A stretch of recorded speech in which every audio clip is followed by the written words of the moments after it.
નમસ્કાર મિત્રો, welcome to Jerry education Gujarati.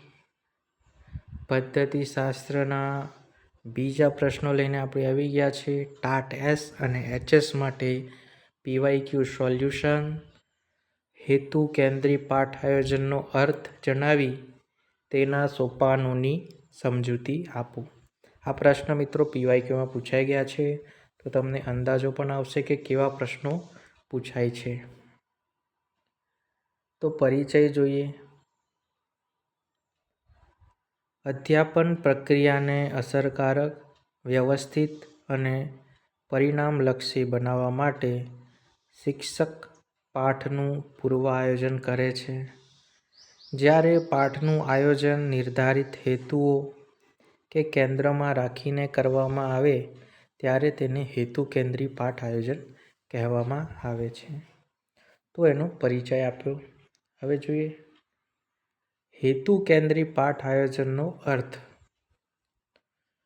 વિદ્યાર્થીઓમાં નિશ્ચિત જ્ઞાન, કૌશલ્ય, વલણ અને વર્તન પરિવર્તન લાવવાના હેતુથી પાઠના ઉદ્દેશો નક્કી કરીને તે અનુસાર શિક્ષણ પ્રક્રિયાનું આયોજન કરવામાં આવે છે.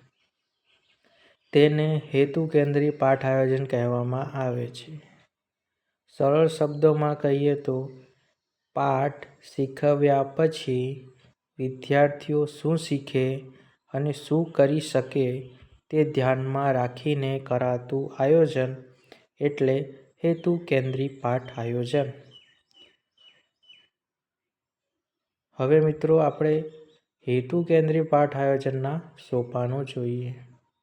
પ્રથમ છે હેતુઓનું નિર્ધારણ. પાઠના અંતે વિદ્યાર્થીઓ કયા જ્ઞાન, સમજ અને કૌશલ્ય પ્રાપ્ત કરશે તે નક્કી કરવું. હેતુઓ સ્પષ્ટ અને માપી શકાય તેવા હોવા જોઈએ. પૂર્વ જ્ઞાનની તપાસ કરવી. વિદ્યાર્થીઓ પાસે વિષય સંબંધિત અગાઉનું કેટલું જ્ઞાન છે તે જાણવું. નવા જ્ઞાનને જૂના જ્ઞાન સાથે જોડવું. પછી છે વિષય વસ્તુની પસંદગી અને ગોઠવણ. હેતુ અનુસાર યોગ્ય વિષય વસ્તુ પસંદ કરવી. સરળથી કઠિન અને જાણીતાથી અજાણ દિશામાં ગોઠવવી. અધ્યાપન પદ્ધતિ અને સાધનની પસંદગી. ચર્ચા, પ્રદર્શન, પ્રશ્નોત્તરી, શોધ અભિગમ વગેરે યોગ્ય પદ્ધતિ પસંદ કરવી.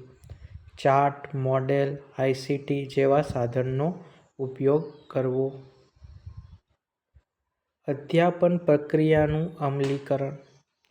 આયોજન પ્રમાણે વર્ગમાં શિક્ષણ કાર્ય કરવું. વિદ્યાર્થીઓને સક્રિય રીતે જોડવા. પછી છે મૂલ્યાંકન. હેતુઓ પ્રાપ્ત થયા કે નહીં તેની ચકાસણી કરવી. પ્રશ્નો, પ્રવૃત્તિઓ અથવા પરીક્ષણ દ્વારા મૂલ્યાંકન કરવું. પછી છે પુનરાધ્યયન અને અનુસરણ. જો હેતુ પૂર્ણ ન થયા હોય તો સુધારાત્મક શિક્ષણ આપવું.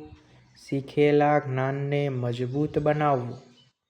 હવે જોઈએ ઉપસંહાર એટલે કે સમાપન તરફ જઈ રહ્યા છે. છેલ્લું આપણે વાક્ય લખતા હોઈએ તો હેતુ કેન્દ્રી પાઠ આયોજન શિક્ષણને વધુ આયોજનબદ્ધ, વિદ્યાર્થી કેન્દ્રી અને પરિણામલક્ષી બનાવે છે.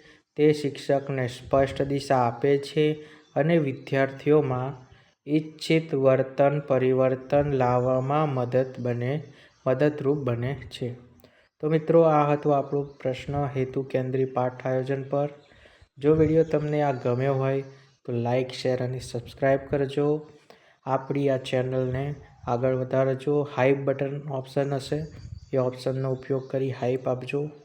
અને આ કન્ટેન્ટની આપણે ઈ-બુક આપણી ટેલિગ્રામ ચેનલમાં મૂકી છે, તો ત્યાંથી તમે આ ઈ-બુક મેળવી શકો છો. તો આની ટેલિગ્રામની ચેનલની લિંક આપણે ડિસ્ક્રિપ્શનમાં આપેલી હશે, તો તમે ત્યાંથી મેળવી લેજો. અને આવા જ PYQ સોલ્યુશન જોવા માટે આપણી ચેનલ સાથે જોડાયેલા રહેજો. આભાર.